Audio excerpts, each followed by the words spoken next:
자, 헌재. 네. 코미디예요. 네, 코미디고 좀 황당하기도 하고요. 예.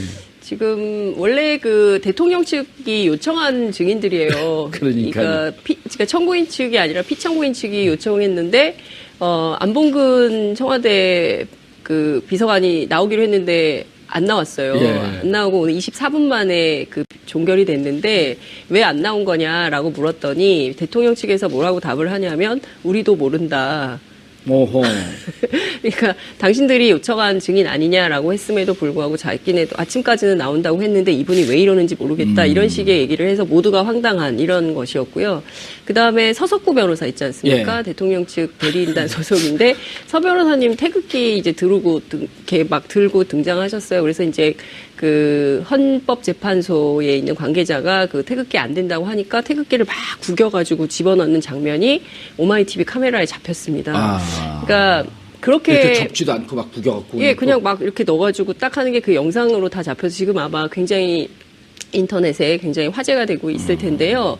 그러니까 그동안 태극기를 굉장히 신성시하고 태극기 집회라고 불렀던 분들이 정작 대한민국 국기를 그런 식으로 대해도 되는 것이냐. 그러니까 정말 그 태극기에 대한 존엄을 갖고 있는 것이냐 이제 이런 비판도 나오는 것이고요. 세 번째 주목해야 될 분은 이동흡. 예, 이동흡 전 헌법재판관이 출석을 하셨는데요.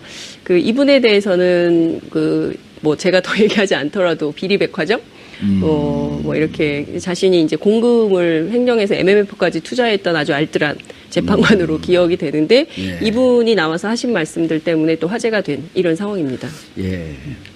최 변호사님. 네. 안봉근. 네. 이분은 대통령의 7시간에 대해서 상당히 많은 걸 알고 있을 네. 법한. 그렇죠. 그러니까 그때 누가 그랬습니까? 윤전추 씨가 네. 오전에는 정호성 비서관과 있었고 오후에는 안봉근 비서관과 있었다. 네네. 관저에.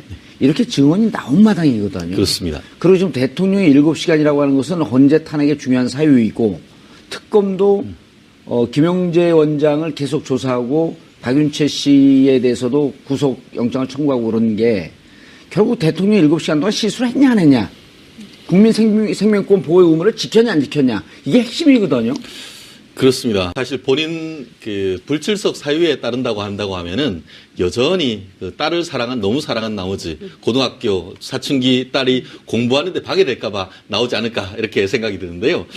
뭐 사실 그건 제가 농담을 하는 것이 아니고 본인이 직접 그렇게 얘기했죠. 하지 않은 불출석 사유서에 썼는 것인데 어제까지만 해도 이게 박근혜 대통령 대리인단이 분명히 나온다라고 했고 벌써 두 번 안 나왔기 때문에 이번에는 나올 거라 생각을 했었었는데 정말 또 안 나왔단 말이에요. 우리가 또 시간을 조금 더 앞으로 돌려보면은 검찰에 나갈 때도 기인적 행동을 했었습니다. 아시다시피 나온다라고 해서 계속 기다리고 있는데 뭐 이상한 사람이 나와서 기자들이 여기 혹시 안봉근 못 봤냐 했더니 아마 저쪽에 있는 것 같다라고 해놓고 마치 자기가 검찰 직원인 것처럼 더벅더벅해서 쓱 들어가고 알고 봤더니 그 사람이 안봉근이었던 거예요. 아, 그랬어요? 그래서 이게 참 기자들 사이에서도 굉장히 독특한 맞아요. 사람이다 했었는데 오늘도 혹시 그런 식으로 해서 성동격서식으로 좀 늦게나 일찍 나오지 않나 이렇게 생각을 하고 있었었는데 결국 안 나왔단 말이에요. 왜 안 나왔을까? 아까 얘기했던 건 표면적인 얘기인 것이고 결국 그 누구보다도 사실을 제일 잘하는 사람이 안봉근이죠. 아시다시피 98년에 이 박근혜 대통령이 국회의원에 나올 때부터 해서 운전수 그런 얘기 하지 않습니까? 휴대폰 잠깐 맡겨두는 들고 있는 핸드폰 잠깐 맡겨두는 그럴 수 있을 만큼 가까운 사람이 이 안봉근 비서관이란 말이에요. 결국은 그날 2014년 4월 16일 날 네. 그때 있는 증언을 했을 경우에 박근혜 대통령에게 어떻게 보면 부담이 될 아니면 그 증언을 통해서 자기가 위증을 해야 될 그럴 위험을 사실상 또한 위증 그런 위험에 어떤 그런 봉착할 가능성이 있었기 때문에 결국 하루에도 수여러 번 나가야지 말아야지 하다가 결국은 아마 오늘 아침 나오기 전에 택시를 타려다가 안 탔을 가능성이 상당히 있지 않을까 싶습니다. 택시를 탔는데 뭐 택시가 부산으로 갔다는 거예요. 그렇죠. 뭐 저쪽 이제 뭐 그냥 동해에 해 뜨는 걸 보러 갔을 수도 있지 않을까 싶습니다. 지금 교수님, 네. 우리 최 변호사님 중요한 포인트를 말씀을 하셨는데, 그러니까 그날 당시 행적을 모르면 모르는 대로 문제, 알면 아는 대로 문제, 그렇죠. 아는 것을 또 사실대로 얘기하면 안 하는 대로 문제. 이거는 그 말 그대로 완전 사면초가 어디 빠져나갈 수 없는 상황이거든요. 그렇죠. 나오는 순간. 대리인단에서 아마 이 안봉근 전 비서관을 그 증인을 신청한 이유는 아마 이거였을 거예요. 아직까지도 그 7시간에 대한 거기에서 모든 게 다 밝히지 않은 상황에서 안봉근 최 변호사님 말씀하셨듯이 안봉근 전 비서관만큼 박 대통령과 가장 가까운 사람이 없어요, 사실은. 예. 그 측근들 중에서도. 그래서 그날에 있었던 일을 상당히 대통령에게 유리한 방향으로 진술을 해줄 것을 기대를 해가지고 사실은 신청한 것 같아요. 처음에 의도는. 그런데 사실 그게 쉽지가 않을 것 같거든요. 아까 그 이후로 많은 게 밝혀졌잖아요. 네, 그래서 사실은 그걸 갖다 짜맞출래 하더라도 사실은 이게 짜맞추기도 굉장히 정교하게 돼야 되거든요. 조금만 핀트가 나가면은 전부 다 바로 위증이라는 것이 드러나기 때문에 본인도 아마 고심 끝에 차마 위증은 하기는 그렇고 그래서 아마 나오지 않았다는 것이 아마 최 변호사님 분석하시기 맞을 것 같고 두 번째 이유는요. 과연 변호인에 대해서 몰랐을까 그걸. 과연 그거를 제가 볼 때는 대리인단에서. 일정 정도 시간 끌기용이 아니었을까. 예. 처음서부터 기대 안 했는데 약간 시간 한번 끌어보자라는 차원도 뭐 조금 있었지 않을까 그렇게 생각이 듭니다. 예. 그렇다고 한다면 지금 대리인단의 전략은 이제 다 노출이 된 거 아니에요? 다 됐죠. 예. 할 수 있는 것은 그 반론할 수 있는 것보다도 오히려 뭐 고용태 녹음 파일을 증거로 채택하자 2천 건이나 되는 거 네. 이렇게 하고 본인들이 신청한 증인들이 지금 무더기로 안 나온 거란 말이에요. 그렇죠. 그럼 이제 대통령 대리인단에서 쓸 수 있는 전략이라고 하는 것은 진실 규명을 통해서 탄핵을 기각시키는 것이 아니라 무조건 시간 끌기 전략밖에 없다. 이렇게 볼 수 있는 거 아닌가요? 현재는 저는 뭐 그거 외에는 지금 뭐 아까 우리 장 국장님 말씀하셨듯이 이동욱 변호사가 예. 이제 새로 합류되고 해가지고 저 강일원 그 주심 재판관 말씀하셨듯이 이제 조금 뭔가 좀 되는 것 같다라는 기대가 것은 된다. 그 동안에 가만히 보니까 대통령 측 탄핵소 대리인들이 하는 스타일이 정말 법리적이고 본인들에게 유리한 것들을 계속 추궁을 해가지고 솔직히 말해서 그중에 몇 분은 좀 봐주고 싶은데 봐줄 건덕지가 없었던 거예요, 지금까지. 그러니까 이제 이동욱 씨가 좀 오면은 조금 나아지지 않을까. 요만큼이라도 좀 개전에 뭘 해줄 수 있는 변명거리를 만들어줄 수 있지 않을까. 아마 그거밖에 그런 기대를 했던 것 같아요. 다만 그럼에도 불구하고 지금 상황에서는 너무 많이 모든 게 너무 많이 나왔어요. 너무 많이 나왔죠. 네, 너무 많이 네. 나왔고 그다음에 제가 전에도 말씀드렸듯이 이 헌재 재판이라고 하는 거는 일정 정도의 정치적인 의사가 담겨 있다고 봐야 됩니다. 형사재판처럼 이것도 공자 앞에서 문자 쓰네.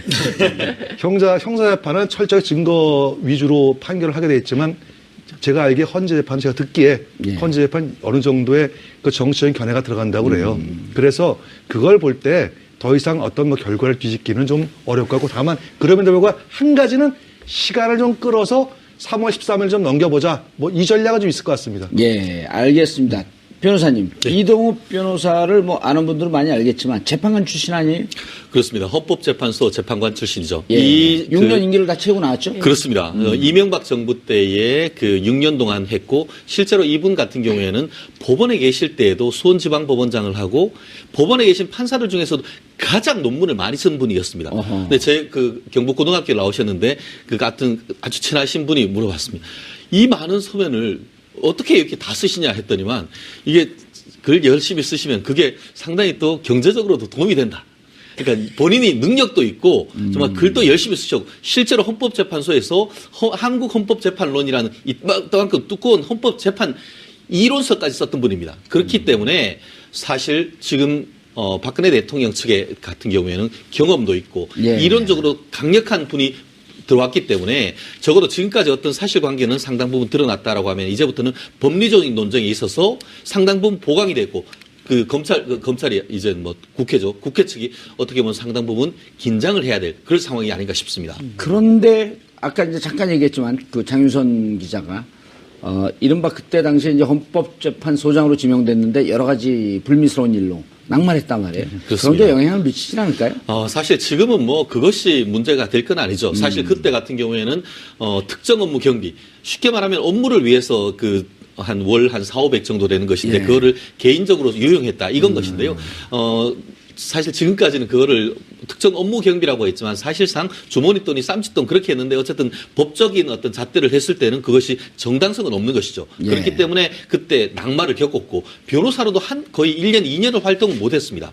그러다가 왜냐하면 그 문제가 돼서 했기 때문에 저도 이제 대한변협 대변인으로 할 때에 결국 그와 관련해서 업무상 횡령 문제로 해서 고발이 되었고 그 부분이 최종적으로는 무혐의 결정은 됐습니다. 그렇지만 그것이 어떤 논란이 법조인의 되고 있을 그렇죠 때. 윤리적인 문제가 있었기 때문에 서울지방변호사하고 대한변협이 받아주지를 않았습니다. 그래서 변호사 그렇습니다. 그래서 한 2년 정도 변호사를 음. 못했었습니다. 알겠습니다. 어쨌든 이번에 예. 새로 왔는데 그와 같은 것은 변론으로 어쨌든 박근혜 대통령 대리인단으로서는 사실 유일한 헌법재판관 출신 변호사이기 때문에 지금 박근혜 대통령으로서는 사실 지금으로서는 뒤로 돌아서 그냥 한숨 그래도 돌리는 그런 상황이기 때문에 어쨌든 이 현 상황 속에서는 양측 다 긴장해야 되는 그런 상황이면 틀림없습니다.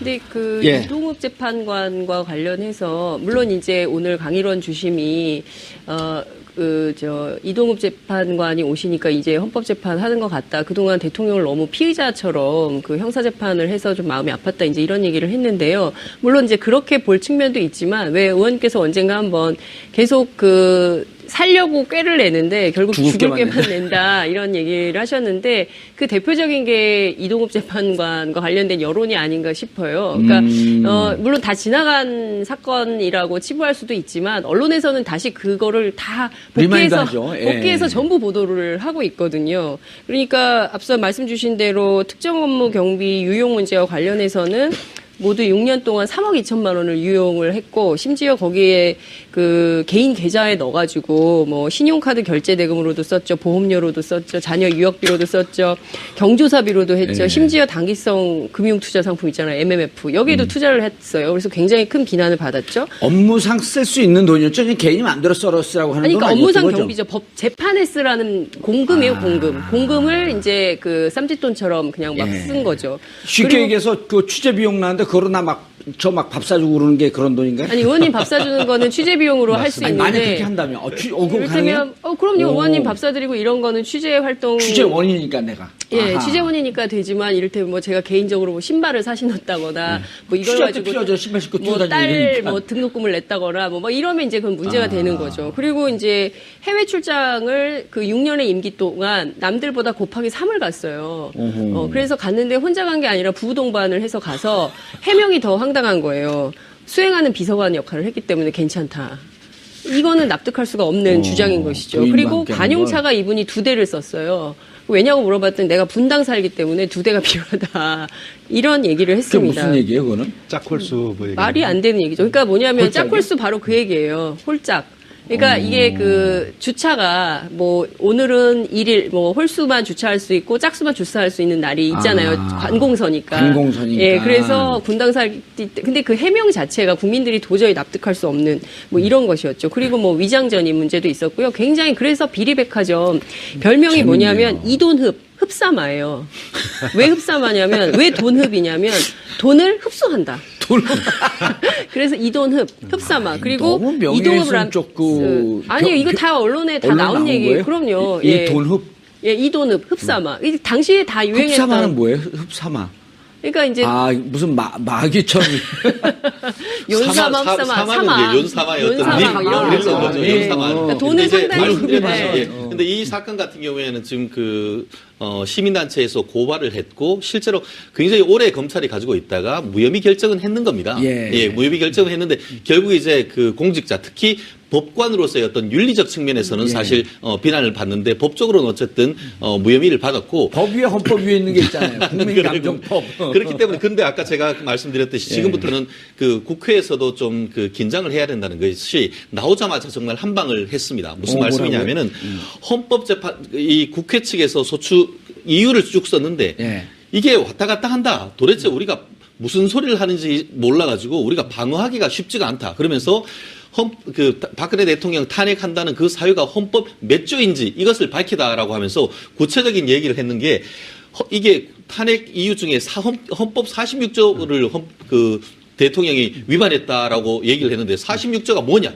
이게 그 국회의원이 청렴 의무와 관련해 가지고 국회의원이 업무와 관련해서 국가기관이나 공공단체에서 이익을 이렇게 취득하는 그걸 하지 해서는 안 된다라고 했는데 봐라 그거는 대통령이 아니고 국회의원에 관한 규정 아니냐.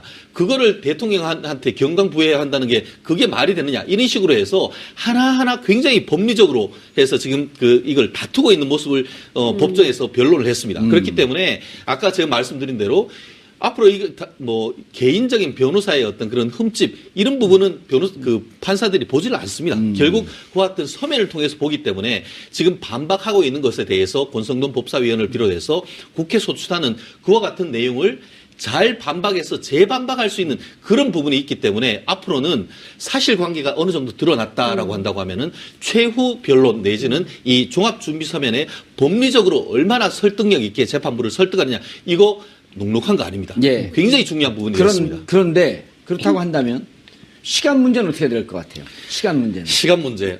시간 문제는 시간 문제죠. 말씀. 결국 이 부분에 있어 가지고도 사실 아니 이동욱 재판관 변호사가 와서 상당히 중요한 의미가 사실 있습니다. 아니 그러니까 논리적으로 따지는 부분을 애시당초 왜 이렇게 대리인단이 하지 않고 이제서야 재판관 출신을 그렇습니다. 보면서 왜 이제서야 논리를 따진다라고 하는 것이 그렇습니다. 그렇기 때문에 이건 마치 저 때와 비슷한 입장인데요. 예전에 한명숙 전 총리 같은 경우에 대법원의 정치자금법 위반으로 해서 대법원이 선고기일을 정했는데 이거 추가적으로 변호사를 선임해가지고 하니까 또 선고기일을 연기해준 때가 있었어요. 그러면서 왜 그렇게 했냐 했더니만 이런 사건에서 추가적인 변호사 선임을 한다고 하면 할 경우에는 변론할 기회를 주는 것이 통상적이다. 통상적 사실 별로 아니거든요. 아니죠. 예. 그때 그렇기 때문에 굉장히 사법부가 욕먹은 것이 있는데 그와 마찬가지로 어떻게 보면 정관 변호사잖아요. 그렇죠. 헌법재판소에 지금 이정희 재판관님하고 같이 일했던 사람을 선임했다는 것은 그런 전관을 이용해서 시간을 늘리려고 하는 의도 상당히 그 부분이 좀 걱정되는 부분도 일 수밖에 없는데 결국 사실관계는 지금 고영태 엑스파일 내지 고영태 녹취록을 통해서 증인을 더 추가를 하고 법리적인 부분은 이거 아직까지 뭐라고 아까 말씀드렸듯이 우리가 잘못한 것이 아니고 탄핵 소추단에서 법리 자체가 제대로 설립이 안 됐기 때문에 그거 제대로 밝혀라. 그럼 그때 가서 우리가 다시 한번 반박하겠다. 이렇게 해버리면은 말씀하신 대로 지금 앵커께서 말씀하시는 대로 조금 시간이 늘어질 위험이 있기 때문에 이 부분에 대해서 어떤 식으로 재판 이정미 대행께서 이 소송 절차를 정리를 하실지 정말 이번 길 아마 진행하고 있을 텐데 오늘 마지막 어떤 식으로 증인 채택을 할지 정말 중요한 시간이 아닌가 싶습니다. 이 교수님. 근데 중요한 게요. 지금 29건의 녹취 파일 중에 29건을 증거로 채택을 했잖아요. 예, 했어요. 자, 이제 여러 가지가 충돌을 합니다. 29건을 채택을 했고 그다음에 이제 현재 나오고 있지 않는 증인에 대해서 오늘 일단 안봉근 증인 채택 철회했단 철회했어요. 말이에요. 그래서 증인에 대해서는 장난치는 부분이 혹시 느껴진다면 철회할 뜻을 비췄고 또 하나는 23일까지 최종 서면 입장을 내라라고 이미 선언을 했거든요. 그렇죠. 그리고 난 다음에 지금 변호사가 들어왔단 말이에요. 대리인이. 그렇죠. 예. 그럼 어떻게 보시죠? 그래서 저는 일단 아까 법리적으로 예를 들어가지고 새로운 이 하시는 분들 사이에서 새로운 변호사가 들어오면 그분에게 어떤 변론할 기회를 주기 때문에 기일을 좀 연기할 수도 있다라는 그게 상식은 아니라 그랬잖아요. 저도 똑같이 봅니다. 설사 이동욱 재판관이 들어왔다 하더라도 한 건 한 건 맞아요. 저도 아까 유심히 봤는데 헌법 46조를 갖다가 들이대면 그 얘기를 하면서 이거는 국회의원에 관한 얘기인데 그걸 왜 대통령에게 적용했느냐. 법리적이 잘못했다라고 하는 그 부분은 정말 맞는 얘기인데 그러면서 하나를 더 얘기한 게 뭐냐면 이제 대통령에 대해서 이런 얘기를 하셨죠. 대한민국과 결혼했으니까 좀 따뜻한 마음으로 좀 봐주자라는 좀 감성적인 부분도 호소를 했어요. 그거는 조금 아닌 것 같아요. 글쎄. 그래서 저희가 제가 그런 얘기를 좀 하는데요. 저희가 흔히 하는 말로 죄는 미워하되 사람 미워하지 말자 그런 얘기지 않습니까? 우리가 인간 박근혜를 우리가 재판하는 게 아니잖아요. 그렇죠. 예. 대통령 박근혜가 과연 대통령직 그렇죠. 대통령직 박근혜를 그걸 갖다가 저희가 이제 문제를 삼고 헌재에서 그걸 얘기하기 때문에 이렇게 감성적인 얘기를 나왔다는 것 자체도 약간 이동욱 새로 변호인데 합류하신 분이 좀 미스가 아닌가 오히려 거꾸로 미스다. 왜냐하면은 최 변호사님 하신 말씀대로 계속 법리적으로 나가면은 사실은 헌재에서도 야, 이거 법리적 문제가 있는 모양이다 하고 한 번 더 생각하기 때문에 시간을 끌 수가 있는데 이렇게 감성적으로 나가면은 그건 뭐 의미가 더 이상 없지 않냐 이렇게 볼 수 있지 않을까요? 이게 네. 바로 태극기 집회를 향한 메시지일 수 있는 것이죠. 잘 생각해 보세요. 뭐라고 얘기했냐면은 부양할 자식도 없이 대한민국과 결혼했다고 할 정도로 애국심이 있는 사람인데 따뜻하게 시선으로 보여주지 않느냐. 이거는 태극기 집회에서 그대로 나오고 있는 얘기인 겁니다. 그렇죠. 이거는 그렇기 헌재 재판관들한테 한 얘기라고 보기에는 좀 그렇죠. 어렵죠. 결국 예. 일단 우리가 변론을 하다 보면은 3분의 2는 법리적인 걸 얘기하고 3분의 1 정도는 어떻게 보면 이른바 코칭한 얘기를 그렇게 했는데 이 부분은 사실은 이 여론전 이런 예. 점을 염두에 둔 발언인 것 같은데 예. 적절했는지 여부에 대해서는 뭐 본인들 스스로 책임지는 거 아니겠습니까? 네. 그렇죠. 두 가지를 좀 유념해서 봐야 될 것 같은데요. 우선 헌법 46조 국회의원과 관련된 조항이 이것이 국회의원만 특정해서 한 것이라고 보기는 어렵고 실제로 공직자의 청렴 의무에 해당하기 때문에 그러면 국회의원은 청렴해야 되고 대통령은 청렴 의무가 없냐 이렇게 볼 수는 없는 거 아니냐는 거죠. 그래서 이 문제와 관련해서는 아마도 소추인단, 청구인단 측에서도 충분히 준비를 하고 있었던 내용으로 저는 알고 있고요. 또 하나는 이동욱 재판관이 나와서 한 얘기는 오로지 애국심 하나로 사심 없이 평생을 살았다. 조국과 국민에게 헌신해온 피청구인에게 이럴 수가 있냐라는 이제 일종의 주장인 것인데요. 사심 없이 살았다는 대목을 굉장히 강조를 했습니다. 무슨 얘기냐면 이 모든 내용, 이 스캔들은 고영태 씨와 최순실 씨 간의 이 무슨 불륜 속에서 만들어진 문제인 것이고 이것이 대통령하고는 아무런 상관이 없다. 고영태가 오래전서부터 기획해왔던. 그렇죠. 그렇죠. 그렇기 때문에 이것은 대통령하고 상관없기 때문에 따라서 뇌물죄와 관련해서 헌법재판소의 이 탄핵 심판을 받을 예. 이유가 없는 거다라고 항변을 하고 있는 건데 실제로 이 문제는 형사재판에 가서 다퉈봐야 되는 문제인 것이죠. 정말 사심이 있었는지 없었는지는. 근데 그 예. 문제와 여기 헌법재판소에서 대통령직을 수행할 수 있는 인물이냐 아니냐 이것을 판단하는 것은 좀 별건으로 봐야 되는데 이걸 묶어서 통칭하려고 했었던 측면이 있다. 알겠습니다. 고영태 녹음 파일이 2,000여 개가 나왔는데 이건 어떻게 찾은 건가요? 근데 낸 건가요? 그렇습니다. 저도 이 부분이 상당히 의문인데요. 예, 이거 어떻게 보도가 안 돼 있어요? 어떻게 나왔느냐 하면은 지난번에 고영태가 예. 최순실 씨 형사재판에 나왔지 않습니까? 예. 그 재판에서 이것이 나왔는 겁니다. 그런데 문제는 이 모든 것을 검찰에서 다 내는 것이 아니고 2,400개 정도 되는 것 중에 한 29개 정도. 예. 그 중에 일부를 지금 냈는데 검찰과 최순실 씨 변호인단이 기록을 다 볼 수 있지 않습니까? 예. 보니까 이거 뭐냐? 이렇게 된 것이죠. 그렇게 해서 그 내용이 나온 이후에 이 헌법재판소에 있는 박근혜 대통령 소추단에서 예. 그 헌법재판소를 통해서 다른 건 몰라도 이건 그 법원을 통해서 봐야겠습니다라고 요청을 하니까 그걸 채택해줬고 그걸 지난주에 헌법재판소를 통해서 받았는데 그 과정에서 일부가 지금 육성 녹음된 내용이 지금 언론에 공개되고 있는데 사실 심상찮은 아마 이런 부분을 그 국회에서 이미 특히 야당 측에서 알게 돼서 그런지 모르겠습니다만 아시다시피 지난주부터 헌법재판 기각론 뭐 이런 얘기가 지금 심심찮게 떠돌면서 그 근거지가 바로 이 이른바 고영태 녹음 파일이었던 것 같은데요. 오늘 지금 그 언론에 굉장히 큰 그 후폭풍을 몰고 오고 있는 그런 사건인 것 근데 같습니다. 이제 한 가지만 제가 말씀을 좀 드리자면 이게 서울중앙지검을 통해서 헌법재판소에 제출된 2,000건의 녹음 파일인데요. 그 2,000건의 녹음 파일을 다 봤더니 나머지는 다 사사로운 것들이더라. 볼 수 있을 만한 핵심 증거로 될 만한 게 29건이다. 국정농단과 관련된 그렇죠. 29개밖에 나머지는 다 없더라. 그냥 뭐 개인적인 내용이어서 들여다볼 필요도 없는 것이고 그래서 29건을 봤는데 이게 국회 측에게 더 유리하더라는 것이죠. 그래서 국회 측이 오히려 요청을 오늘 한 것이고요. 국회 측의 요청을 헌재가 받아들인 겁니다. 29개만 채택이 된 그렇습니다. 거죠? 2,000개 중에 29개만 채택이 된 거고요. 그리고 오늘 권성동 위원장이 무슨 얘기를 했냐면 기자들한테 이것이 결코 국회 측에게 소추인단 측에 불리하지 않다. 이제 않다. 이런 얘기를 했는데 핵심적인 건 이런 거예요. 그러니까 고영태 씨가 김수현 고원기획 대표, 류상영 WK 부장하고 나눈 대화인데 VIP는 이 사람이 없으면 아무것도 못해. 진짜 뭐 하나도 결정을 못해. 글씨 하나, 연설문 토시 하나도 못해.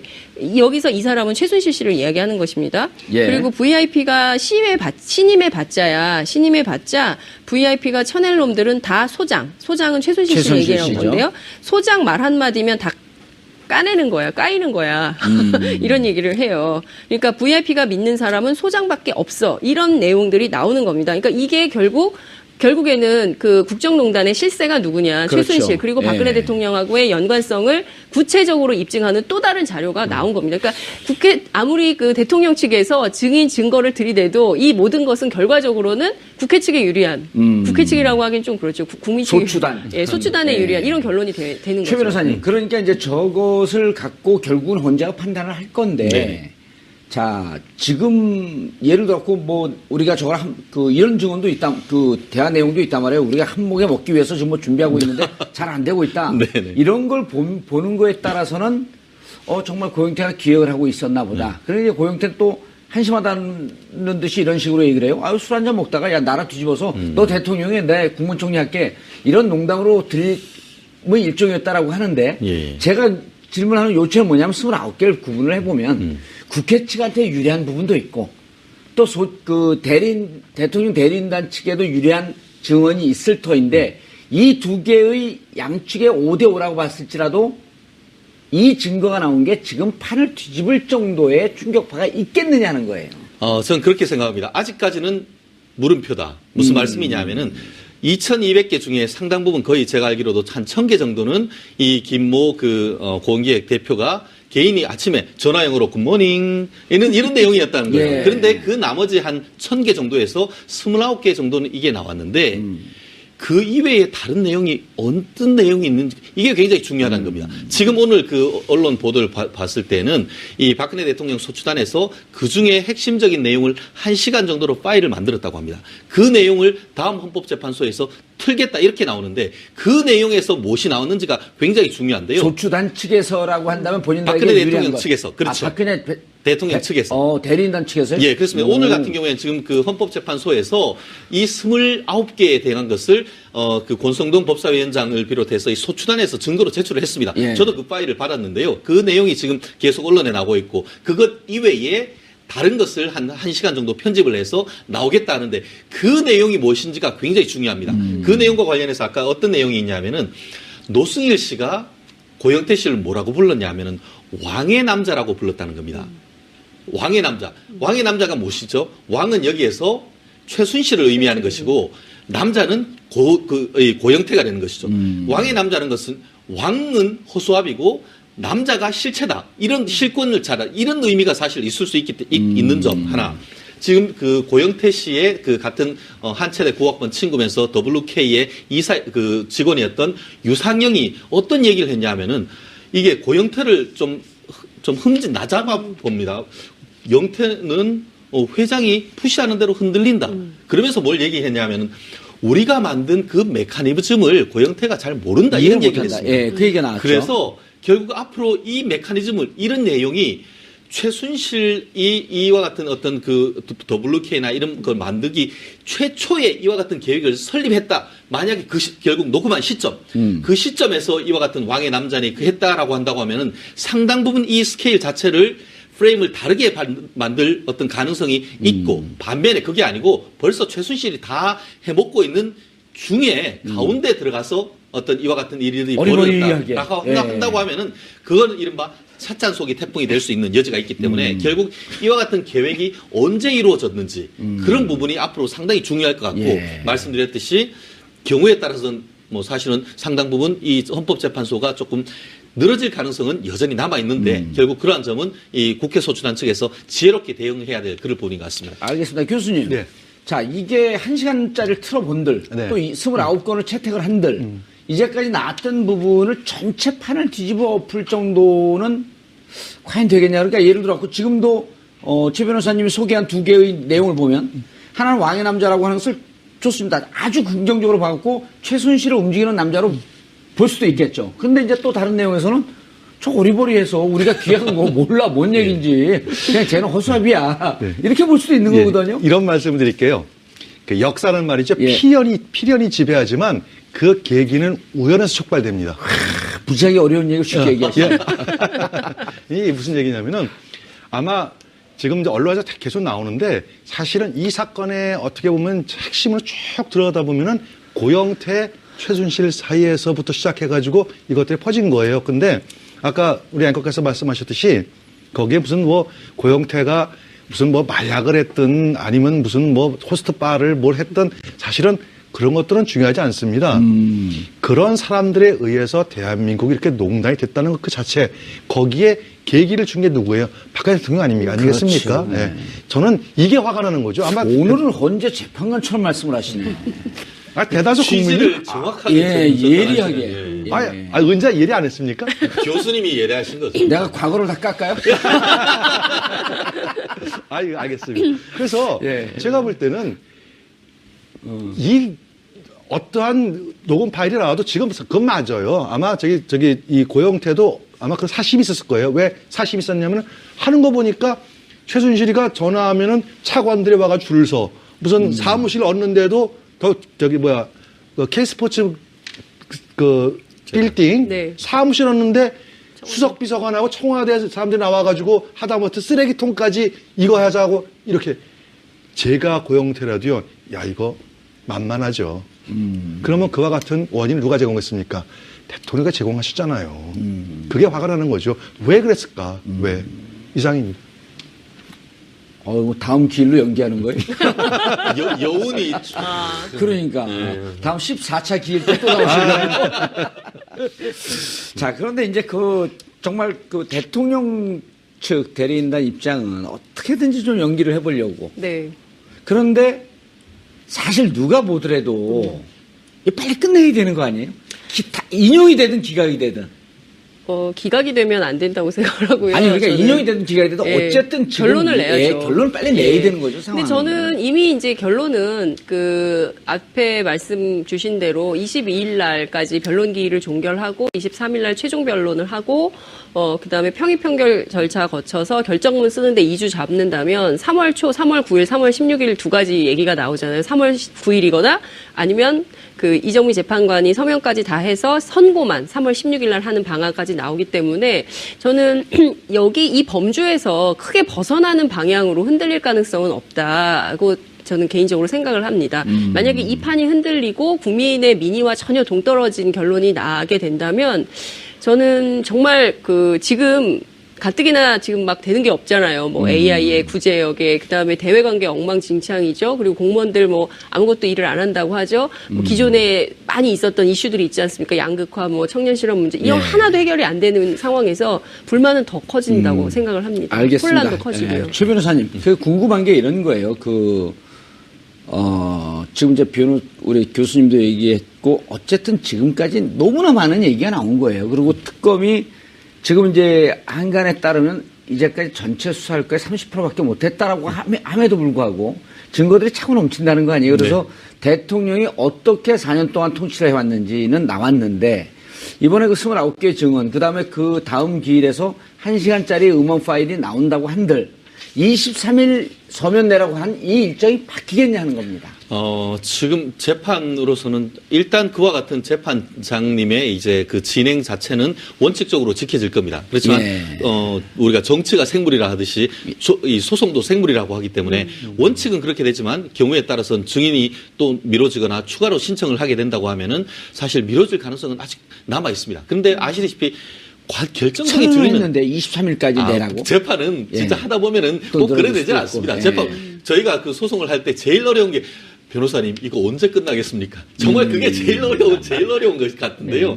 이 사건 같은 경우에도 원칙적으로 국민의 공감대는 최대한 빨리 하려는 공감대는 있지만 그렇죠. 여전히 어떤 실체적 진실을 밝힐 기회를 달라라고 했을 때 그거를 매몰차게 끊기가 만만치가 않을 겁니다. 거기다가 이정미 재판관님보다 이동국 전 재판관님이 더 선임입니다.